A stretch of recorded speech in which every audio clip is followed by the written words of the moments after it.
When I was 7, my father, who played the violin on Sundays with a nicely tortured flair which we considered artistic, led me by the hand down a long unlit corridor in St. Luke's school basement, a sort of tunnel that ended in a room full of pianos. There many little girls and a single sad boy were playing truly tortured scales and arpeggios in a mash of troubled sound. My father gave me over to Sister Olive Marie, who did look remarkably like an olive. Her oily face gleamed as if it had just been rolled out of a can and laid on the white plate of her broad, spotless wimple. She was a small, plump woman. Her body and the small window of her face seemed to interpret the entire alphabet of olive. Her face was a sallow green olive placed upon the jumbo-ripe olive of her black habit. I trusted her instantly, and smiled, glad to have my hand placed in the hand of a woman who made sense, who provided the satisfaction of being what she was, an olive who looked like an olive. My father left me to discover the piano with Sister Olive Marie, so that one day I would join him in mutually tortured piano-violin duets for the edification of my mother and brother, who sat at the table, meditatively spooning in the last of their pineapple sherbet until their part was called for. They put down their spoons and clapped while we bowed, while the sweet ice in their bowls melted, while the music melted, and we all melted a little into each other for a moment. But first Sister Olive must do her work. I was shown Middle C, which Sister seemed to think terribly important. I stared at Middle C and then glanced away for a second. When my eye returned, Middle C was gone, its slim finger lost in the complicated grasp of the keyboard. Sister Olive struck it again. Finding it with laughable ease, she emphasized the importance of Middle C, its central position, a sort of North Star of sound. I remember thinking, Middle C is the belly button of the piano, an insight whose originality and accuracy stunned me with pride. For the first time in my life, I was astonished by metaphor. I hesitated to tell the kindly Olive for some reason. Apparently I understood. A true metaphor is risky business, revealing of the self. In fact, I have never, until this moment of writing it down, told my first metaphor to anyone. Sunlight flooded the room. The pianos, all black, gleamed. Sister Olive, dressed in the colors of the keyboard, gleamed. Middle C shimmered with meaning, and I resolved never, never to forget its location. It was the center of the world. Then Sister Olive, who had had to show me Middle C twice, but who seemed to have drawn no bad conclusions about me anyway, got up and went to the other windows on the opposite wall. She pulled the shades down, one after the other. The sun was too bright, she said. She sneezed as she stood at the windows with the sun shedding its glare over her. She sneezed and sneezed, crazy little convulsive sneezes, one after another, as helpless as if she had the hiccups. "The sun makes me sneeze," she said, when the fit was over and she was back at the piano.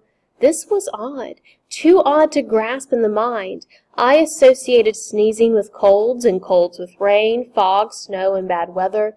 The sun, however, had caused Sister Olive to sneeze in this wild way.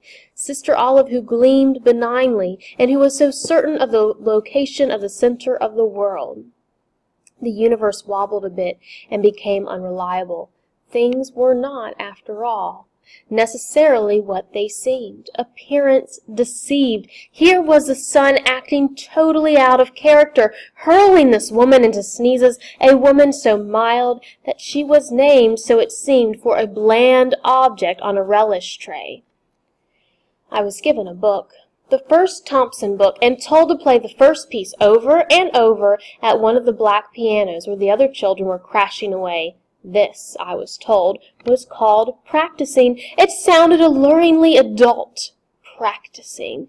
The piece itself consisted mainly of Middle C, and I excelled, thrilled by my savvy at being able to locate that central note amidst the cunning camouflage of all the other white keys before me. thrilled too by the shiny red book that gleamed, as the pianos did, as Sister Olive did, as my eager eyes probably did.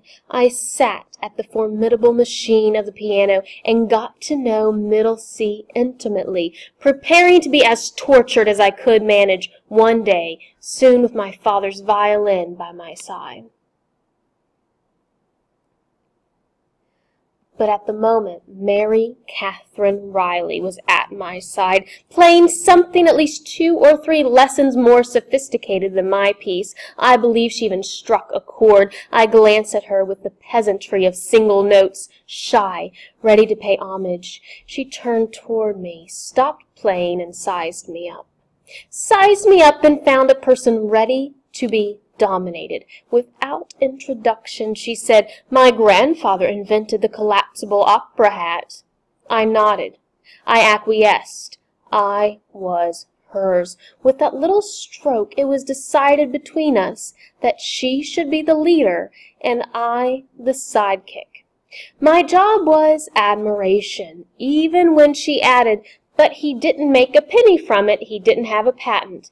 Even then I knew, and she knew, that this was not an admission of powerlessness, but the easy candor of a master, of one who can afford a weakness or two. With the clairvoyance of all fated relationships based on dominance and submission, it was decided in advance that when the time came for us to play duets, I should always play second piano, that I should spend my allowance to buy her the Twinkie she craved but was not allowed to have, that finally I should let her copy from my test paper, and when confronted by our teacher, confess with convincing hysteria that it was I who had cheated, who had reached above myself to steal what clearly belonged to the rightful heir of the inventor of the collapsible opera hat. There must be a reason